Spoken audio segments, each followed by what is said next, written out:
I'm Reprops, and today I'm making Darth Vader's armor for the Darth Vader helmet I made. For this build, you will need these household materials, supplies, and equipment. The first thing I did was cut a basic shape for the shoulder armor part, just using an old t-shirt as a reference. I then widened the hole so that I could fit my head in and glued some rounded parts of cardboard onto the sides and some thin strips to make these seams. Then I cut a box to make the button panel that is on the front of Darth Vader, just cutting a box out of cardboard and then cutting in holes and gluing on buttons using some bits of cardboard, whatever I thought needed to go where it went.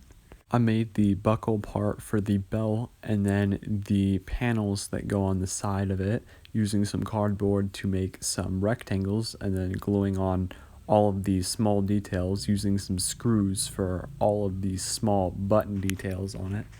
I then used a strip of cardboard to make the belt, gluing on all of the details that I had made, and then gluing on a armor piece to make the crotch armor.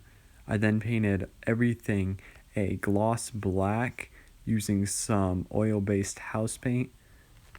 I then painted the shoulder armor silver, masking off all of the black stripes on it. I painted all of the little details on the chest plate and on the belt using some acrylic paint to paint the buttons red and green. I used an old ski jacket and some ski pants to make the shirt and pants that Darth Vader has, and overall I think this costume turned out pretty well.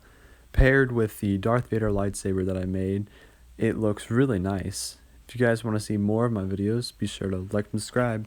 See ya.